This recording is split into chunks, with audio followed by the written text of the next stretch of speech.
नमस्कार मित्रों, आपका स्वागत है आपके अपने YouTube चैनल कॉम्टेरिया पर study hard get success and study selection तक। और हमेशा आपके साथ है कॉम्टेरिया। हम अब पढ़ा रहे हैं आपको national commission for scheduled tribes और इनके कार्यों के बारे में चर्चा कर रहे थे। आप इसके बारे में पूरा हमने सिनॉप्सिस किया, रिसर्च किया, सिंथेटिकल एनालिटिकल लेक्चर हमने परफॉर्म किया और थोड़ा सा और बचा है NCST के बारे में, हम उसको आज डिस्कस कर लेंगे। जो भी विद्यार्थी नए हैं वो कृपया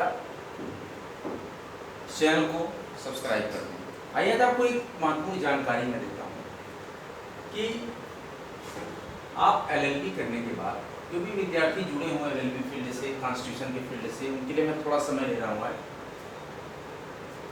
मैं पढ़ाऊँगा अभी NCST। तो LLB आप कर लिए हैं, आपने 3 ईयर LLB की या 5 ईयर LLB की।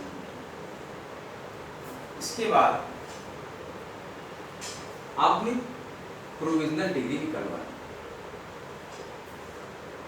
तुरंत करने के बाद यूनिवर्सिटी से प्रोविजनल डिग्री ले लीजिए। उसके बाद आप अपनी स्टेट बार काउंसिल में, जिस भी स्टेट के हैं आप, रजिस्ट्रेशन करा।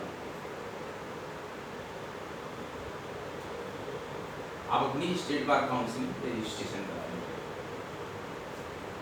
जो भी फीस होगी उसका चार्ज होता है स्टेट बार काउंसिल के फॉर्म में। उसके बाद रजिस्ट्रेशन कैसे होगा, प्रोसेस को समझते हैं। रजिस्ट्रेशन फॉर्म फिल करेंगे,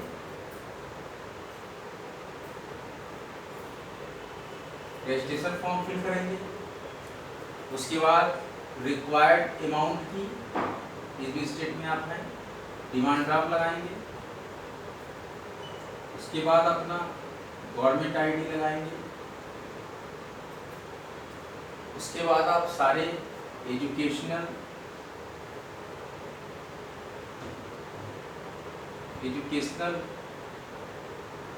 सर्टिफिकेट और मार्कशीट लगाएंगे।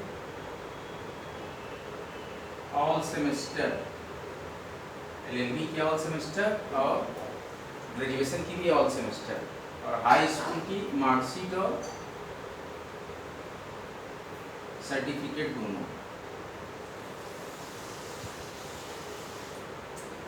अगर आप देख रहे हैं कि हम यूपी बार काउंसिल के लिए अगर रजिस्ट्रेशन कर रहे हैं तो मैं एग्जांपल बता दे रहा हूँ आपको।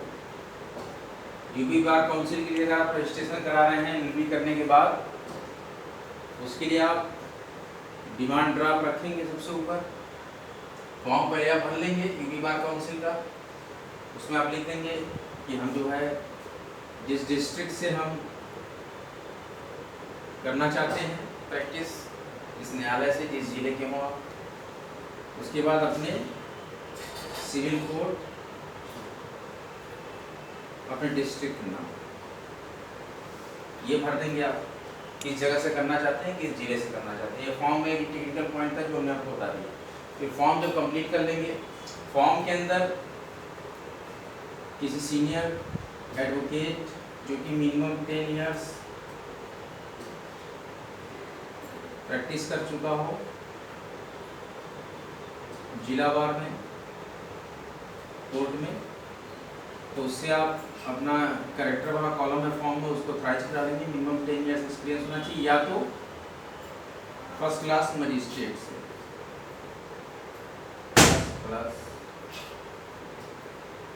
या तो फर्स्ट क्लास मजिस्ट्रेट से आप साइन कराएंगे फॉर्म। क्लियर?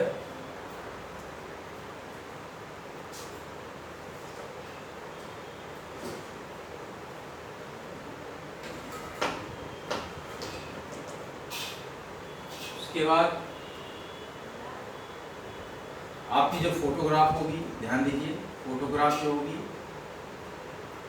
कोट होगा ब्लैक कलर का, टाई होगी ब्लैक कलर की, टाई होगी ब्लैक कलर की और वाइट शर्ट। सो फोटो खींच लेंगे आप अपनी फोटो, वो फोटो लगाएंगे। इसमें 5 फोटो लगती है, जैसे से first 3 photos, UP bar council के फॉर्म को मैं बता रहा हूँ। फर्स्ट 3 फोटोज इनसे 10 ईयर्स एक्सपीरियंस एडवोकेट या फर्स्ट क्लास मजिस्ट्रेट से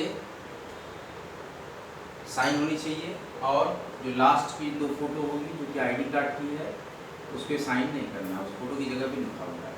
फॉर्म कंप्लीट हो गया। फॉर्म कंप्लीट करने के बाद सबसे ऊपर डीडी रखेंगे, उसके बाद अपना फॉर्म रखेंगे।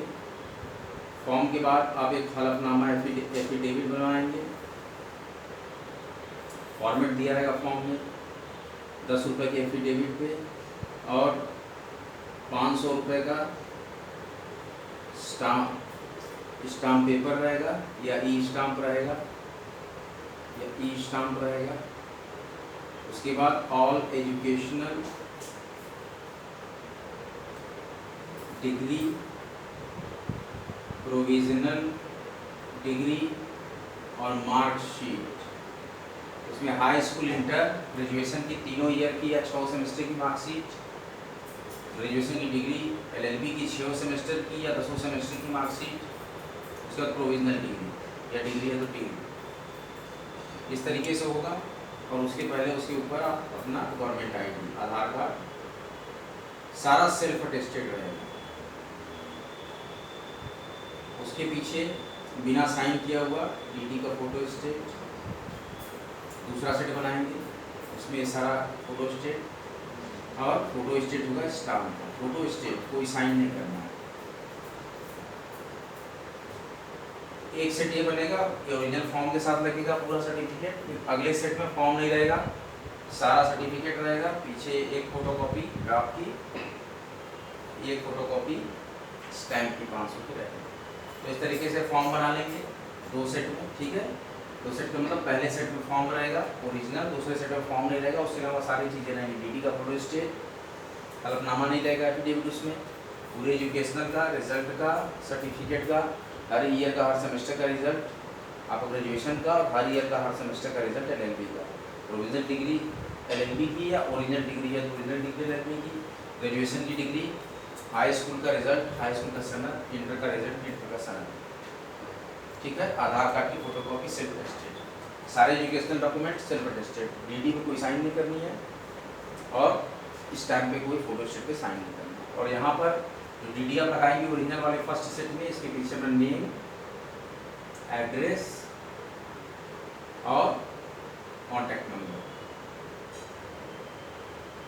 ये ओरिजिनल डीडी में पीछे लिखना है, पीछे उलट के यहाँ खाली होता है सफेद उल्टा हिस्सा है। तो डीडी फॉर्म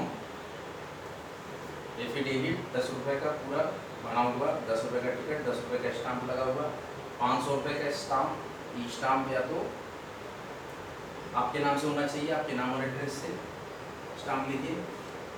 उसके बाद आधार कार्ड का सेल्फ अटेस्टेड, सारे एजुकेशन रिजल्ट और डिग्री का सेल्फ अटेस्टेड। उसके बाद फिर से दूसरा सेट जो बनेगा तो फिर डीडी का फोटो स्टेट, सारे एजुकेशनल सेल्फ अटेस्टेड और सारे सेमेस्टर के मार्कशीट और प्रोविजनल डिग्री एलएलबी की या डिग्री, ग्रेजुएशन की डिग्री, ठीक है। और उसके बाद डीडी का फोटो स्टेट, स्टाम्प का फोटो स्टेट 500 रुपये। कहीं भी कोई अथराइज नहीं करना है, जो भी स्टाम्प का डीडी होता है इसको आप सेल्फ अटेस्ट नहीं करना। ये करने के बाद शुरू की 3 फोटो पे साइन नहीं करना, साइन कराना है बस फर्स्ट क्लास एजुकेशन रजिस्ट्रेट से, या तो फिर 10 साल के जो नामित रहा आपके जिला बार में ये, और लास्ट की 2 फोटो आईडी कार्ड पे लिखा रहेगा फॉर्म में, वो आपको टेस्ट नहीं करनी है, वो वहाँ बार काउंसिल से। अब देखिए स्टेट बार में सारा सेट बना के आप लेके जाएंगे। अगर आपको अर्जेंट कराना है तो यहाँ पे 5000 रुपये की रसीद कर देंगे। पहले आप जाएंगे स्टेट बार काउंसिल में यूपी में, जो कि 19 दयानंद मार्ग में, 19 महर्षि दयानंद मार्ग, बोर्ड ऑफिस के पास, बोर्ड ऑफिस के पास बगल में ही ट्रेजरी की भी बिल्डिंग है, और एजी बिल्डिंग के ठीक बगल में एग्रीकल्चर बिल्डिंग के ठीक बगल में, ये तीनों चारों सब एक ही साथ आधे किलोमीटर के एरिया में। तो 19 महर्षि दयानंद मार्ग, UP state bar council, UP bar council जाएंगे। सबसे पहले आप एंटर करेंगे, दाहिनी तरफ यहाँ पे काउंटर होगा, इसमें कि अपना फॉर्म जमा करेंगे। फॉर्म जमा करेंगे, फॉर्म वेरीफाई भी मिल जाएगा। उसके बाद आगे बढ़ेंगे, यहाँ पर एक कैश काउंटर, अपना फॉर्म यहाँ पे देंगे, आपका फॉर्म लेगा, एंट्री करेगा, 5000 रुपये आपसे ले लेगा। अगर आपको तुरंत उसी दिन चाहिए, अपना यूपी बार का आई कार्ड और अधिवक्ता प्रैक्टिस सर्टिफिकेट 5000 लेगा। इसके बाद लंच टाइम के बाद आपको बुलाएगा 2:30 बजे, यहाँ से अपना फॉर्म आप लेंगे, इस पर लिखा रहेगा 5000 जमा। इसके बाद यहाँ से ऐसे बिल्डिंग के अंदर घुस जाएंगे, इसके पीछे एक बिल्डिंग है, यहाँ पर रजिस्ट्रेशन रूम होगा। रजिस्ट्रेशन रूम में जाएंगे, क्लर्क बैठे होंगे, उनको देंगे, फाइल में करके मिलेगा या आपको फॉर्म जब वहाँ से मिलेगा आप नक्की करके फाइल में दिए रहेंगे। यहाँ पे देख लीजिए, जैसे गेट में घुसेंगे तो यहाँ काउंटर है, जमा करना है, इसके बगल में एक काउंटर है जो कि COP काउंटर है, इसका पीछे जरा सा ऐसे बगल में यहाँ नक्की होता है, नक्की करवा लीजिएगा फॉर्म को और फाइल लगवा लीजिएगा, ठीक है। फिर यहीं गेट पर आके वापस मेन गेट के पास यहाँ काउंटर को जमा कीजिएगा, यहाँ से लेंगे, फिर 5000 की रसीद वाले के जाएंगे, 5000 की रसीद वाले के बाद ये जब दे देगा आपको पैसा वैसा लिख के फॉर्म हुआ, फिर आप आएंगे, इसी बगल में बिल्डिंग के अंदर रास्ता है, उससे चले जाएंगे, सामने उसी में एक रूम में दाहिनी तरफ रजिस्ट्रेशन रूम आ देंगे, फॉर्म को वेरीफाई कराएंगे, सारे फोटो पे साइन दिखेगा और आपका वहीं आपके सामने राइज करेगा अपना बार काउंसिल का कॉलम। उसके बाद आपको बोलेगा कि आप 7 PM पे नाइट में मिलेंगे, तो 6 PM 7 PM 8 PM 9 PM तक पूरा आपको सर्टिफिकेट और कार्ड बन जाएगा। ये तो रहा अर्जेंट का प्रोसेस, सारा डॉक्यूमेंट वही लगेगा। अगर आपको 2 महीने बाद चाहिए तो आप यहाँ काउंटर पे आएंगे, यहाँ नक्की करा देंगे, काउंटर पे फाइल ले लेंगे, लगा के फीता अपने डॉक्यूमेंट में नक्की होने के बाद यहाँ पे जमा कर देंगे। इसमें 36 रुपये का टिकट लगा के, डाक टिकट लगा के, ये 35 गुणे 25 का लिफाफा में रख देंगे उसको, बस यही अंतर होता है। और दे के चले जाएंगे, आपको 45 दिन के बाद 60 दिन के बाद आपके घर के पते पे आ जाएगा, लिफाफे में अपना नाम, पता, मोबाइल नंबर से डाल दीजिएगा। तो ये था एक छोटा समरी जो कि आप वकालत करने के बाद अधिवक्ता प्रैक्टिस सर्टिफिकेट आप स्टेट बार से जो लेते हैं पहला प्रथम, तो इसके बाद जब आप करने लगते हैं वकालत, आप यहाँ पर बार काउंसिल ऑफ इंडिया की all India bar council exam, जैसे कि अभी 18वां नंबर का एग्ज़ाम चल रहा है, उसको भर के क्वालिफाई कर लेंगे। तो फिर उसके बाद आप यहाँ पे इसी ऑफिस में स्टेट बार काउंसिल में COP नंबर के लिए रजिस्ट्रेशन कराने के लिए आएंगे जब पास हो जाएंगे ऑल इंडिया बार काउंसिल को। ये रही छोटी सी जानकारी, फिर मैं दूसरा वीडियो बनाऊंगा। अभी हम पढ़ लेते हैं कॉन्स्टिट्यूशन ऑफ इंडिया का अपना national council commission for scheduled tribes. मैं एक और वीडियो बना दूंगा कभी, फिर आपको एक बार और समझा दूंगा पूरा। मैं आपको ये भी बताऊंगी कि स्टेट बार में फॉर्म कहाँ पे मिलता है, एप्लीकेशन फॉर्म, जो कि आपको कहीं भी किसी तरीके मिल जाता है यूट्यूब में, या नेट से भी आप निकाल सकते हैं उनकी वेबसाइट से डायरेक्ट। तो जो ऑफलाइन फॉर्म मिलता है वहीं से 10 रुपये में फॉर्म करना।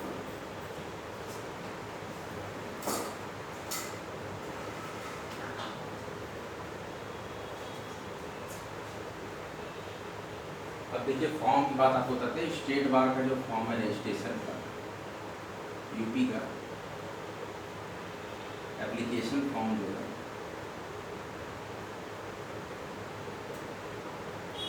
यूपी स्टेट बार की वेबसाइट से निकाल सकते हैं।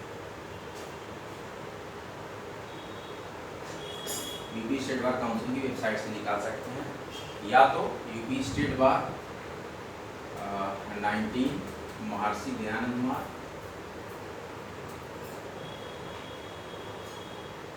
19 महर्षि दयानंद मार्ग इलाहाबाद,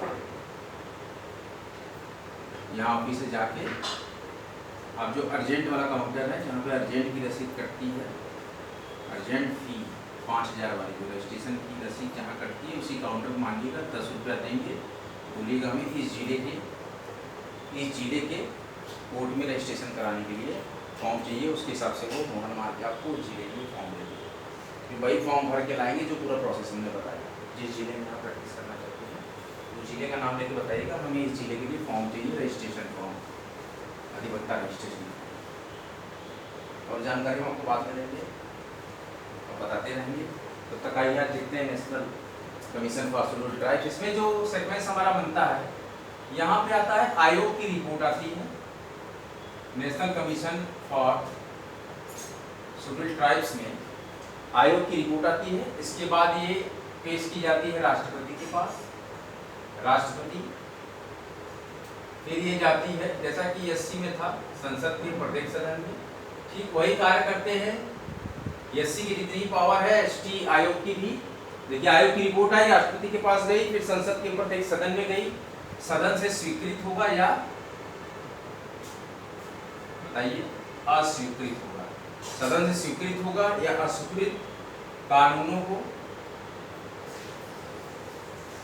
स्पष्ट करते हुए, संसद से स्वीकृत या अस्वीकृत कानूनों को स्पष्ट करने वाले, स्वीकृत या अस्वीकृत कानूनों को स्पष्ट करने वाले ज्ञापन सहित, ध्यान दीजिए, ज्ञापन सहित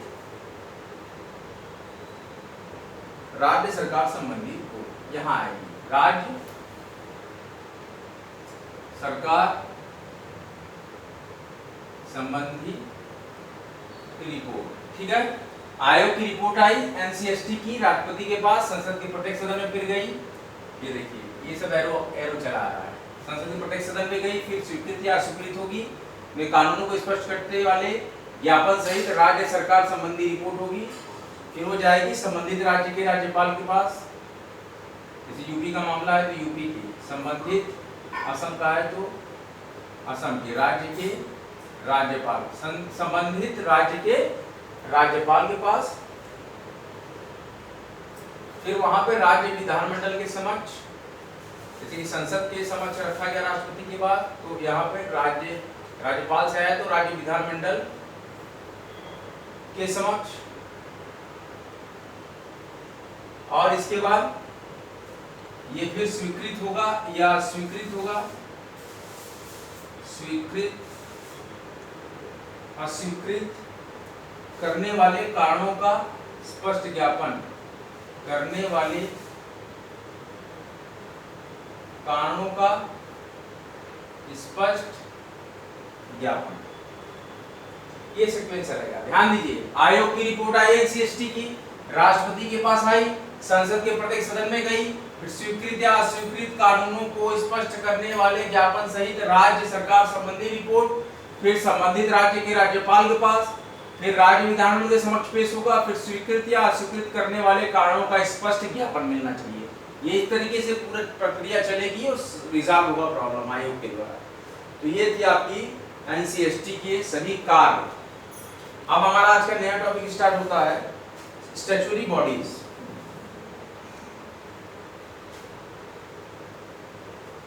statutory bodies,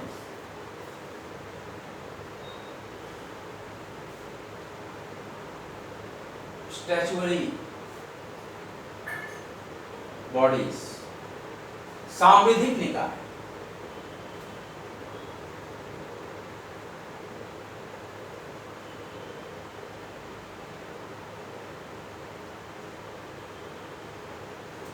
statutory bodies, statutory bodies, सांविधिक निकाय। बहुत ही सुंदर यहाँ पर चैप्टर है सांविधिक निकाय। ये जो हेडिंग है एनसीएसटी को हमने यहाँ पे इंड कर लिया इस टॉपिक को कि आयोग की रिपोर्ट आई एनसीएसटी की, राष्ट्रपति के समक्ष, फिर संसद के प्रत्येक सदन में, देखिए एरो शो कर रहा है, फिर स्वीकृत अस्वीकृत कानूनों को स्पष्ट करने वाले ज्ञापन सहित राज्य सरकार संबंधी रिपोर्ट, फिर संबंधित राज्य के राज्यपाल, राज्य विधानमंडल के समक्ष स्वीकृत अस्वीकृत करने वाले कारणों का स्पष्ट ज्ञापन। अब है अगला हमारा हेडिंग सांविधिक निकाय, स्टैट्यूटरी बॉडीज। वह सांविधिक निकाय वह है, सांविधिक निकाय वह है जिसे संसद के अधिनियम,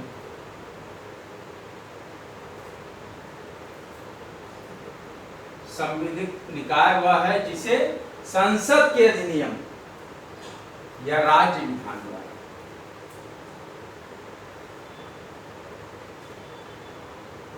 राज्य विधान द्वारा मतलब राज्य विधानमंडल द्वारा गठित किया।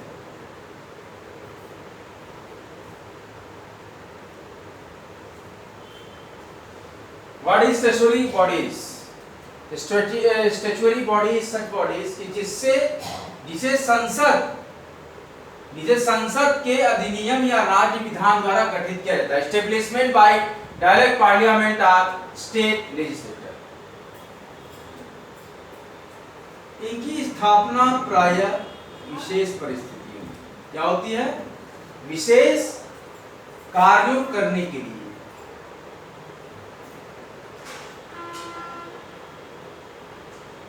इनकी स्थापना प्रायः विशेष कार्यों करने के लिए की जाती है।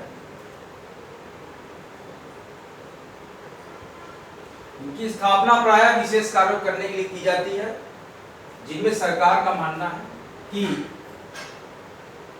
परंपरागत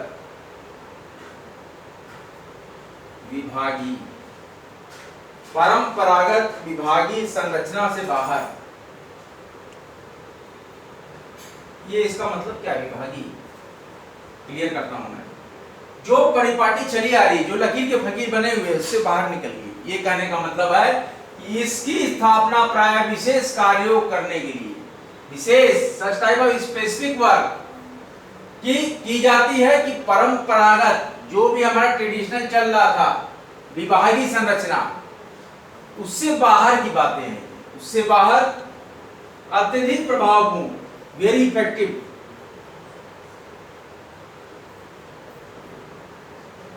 बहुत ज्यादा इफेक्टिव, अत्यधिक प्रभावपूर्ण तरीके से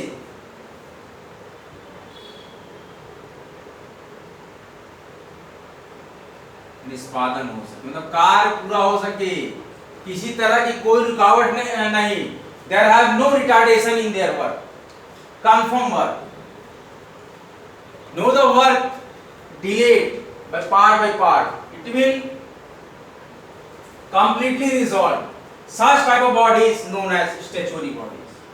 Totally resolve करना है हमको। संवैधानिक निकाय है, संवैधानिक निकाय वह निकाय है जिसे संसद के एक्ट या राज्य विधान द्वारा गठित किया जाता है। इनको प्रायः विशेष कार्यों करने के लिए ही इनकी स्थापना की जाती है कि जो परंपरागत विभागीय संरचना हो उससे बाहर आए और अत्यधिक प्रभावपूर्ण तरीके से कार्य का निष्पादन हो सके। इसलिए जरूरत पड़ती है need of the statutory bodies. Need of the statutory bodies is that for the traditional departmental structure अब change out of their traditional departmental structure. उनके बाहर आना है आपको, उससे बाहर की बातें हैं कि ट्रेडिशनल में क्यों वर्क करें अगर हमारा काम जल्दी हो सकता है।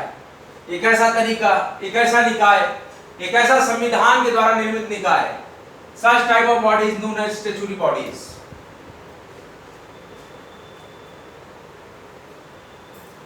संवैधानिक इनमें संवैधानिक निकायों में मंत्रिमंडल,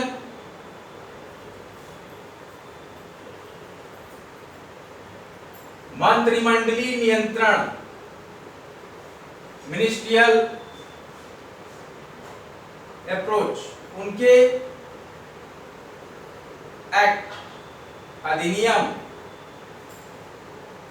में उल्लिखित प्रावधानों के अनुपात में पूरा पावर नहीं होता है। एक रेशियो दिया गया है, उतना ही हस्तक्षेप कर सकते हैं मंत्रिमंडल। देखिए क्या कहा जा रहा है, कभी कभी देश में कुछ काम करने के लिए कुछ ऐसे निकायों की, कुछ ऐसे पावर्स की, such type of rules need for the some excellent works, some type of some specific works that have resolved very quickly, that have instituted a body known as statutory bodies। तो संवैधानिक निकाय एक प्रकार का ऐसा निकाय है जिसका गठन किया गया है कि संसद के अधिनियम या राज्य विधान द्वारा गठित किया जाता है। कहने का संसद उसके एक्ट के थ्रू अपने वहां पे स्टेबलाइजेशन करती है स्टैट्यूटरी बॉडीज की, या तो स्टेट लेजिस्लेटर क्या करता है, उसको एस्टेब्लिशमेंट करता है। और ज्यादातर, प्रायः का मतलब ज्यादातर, हमेशा जो है विशेष कार्यों करने के लिए ऐसे स्टैट्यूटरी बॉडीज की इस्टेब्लिशमेंट की जाती है। क्यों? नीड क्या है? What is the reason? क्योंकि परंपरागत विभागीय संरचना, ट्रेडिशनल डिपार्टमेंटल स्ट्रक्चर से बाहर, उससे बाहर आना है, उस प्रणाली से बाहर निकलिए और अत्यधिक प्रभावपूर्ण तरीके से, वेरी इफेक्टिव टेक्निक से हम उसको रिजोल्यूशन कर सकें, रिजॉल्व कर सकें उसको, मतलब पूरी तरीके से उसका निष्पादन कर सकें कि यह कार्य जो है किसी प्रकार का रिटार्डेशन को एक्सेप्ट नहीं करेगा, ये 100% कार्य होगा तो होगा। और इनमें मंत्रिमंडलीय नियंत्रण, जो भी मिनिस्ट्रियल इंटरफेयर है, इनके एक्ट में डिस्क्राइब्ड प्रोविजंस के रेशियो में ही होता है। ये नहीं कि आप कह दिए कि ये एक्ट में ये चीजें ऐसे नहीं होंगी तो आप वहां पर बहुमत पारित करके करा सकते। नो, ये स्टैट्यूटरी बॉडीज की रूल है कि इसमें मंत्रिमंडलीय नियंत्रण उनके अधिनियम में उल्लिखित प्रावधानों के अनुसार ही होता है। उतना ही हक आपको मिलेगा जितना आप हस्तक्षेप कर सके। आज का लेक्चर कैसा लगा आपको? हमने आज आपको स्टेट बार काउंसिल यूपी में अधिवक्ता प्रैक्टिस सर्टिफिकेट प्राप्त करने का महत्वपूर्ण जानकारी दी। एक बार और ब्रीफ वीडियो में बनाऊंगा कभी फिर से, जो भी हमारे प्रमुख LLB किए हुए छात्र हैं, BA LLB LLB, उन लोग कैसे स्टेट बार में संस्था से रजिस्ट्रेशन प्राप्त कर सकते हैं, चाहे वो अर्जेंट ले रहे हों, चाहे वो 2 महीने बाद वाला सर्टिफिकेट। दोनों प्रोसेस घुमाएं, क्लियरली मैप के थ्रू अब कैसे आपको जाना है, कैसे अप्रोच करना है, कौन सा काउंटर कहाँ है, कैसे फाइल को पहले टैगिंग करनी है, किस काउंटर पे आपको कौन सा फॉर्म जमा करना है, सेकंड काउंटर कौन सा होगा, अगला स्टेप रजिस्ट्रेशन क्या होगा, सारी चीज़ों को, मतलब प्रमाण पत्र और ID प्राप्त करने तक की सारी जानकारी मैं आपको दूंगा अपने YouTube चैनल और आपके YouTube चैनल कॉम्टेरिया के माध्यम से। बने रहिए, जमे रहिए, भारी मात्रा में लेक्चर को लाइक कीजिए, शेयर कीजिए, कॉम्टेरिया YouTube चैनल को सब्सक्राइब कीजिए स्टडी सिलेक्शन पर। जय हिंद, जय भारत। वीडियो को भारी मात्रा में लाइक करें, शेयर करें और सब्सक्राइब करें। अगला लेक्चर लेकर हम स्टेट बार रजिस्ट्रेशन आपके पास आएंगे। जय जय सीताराम।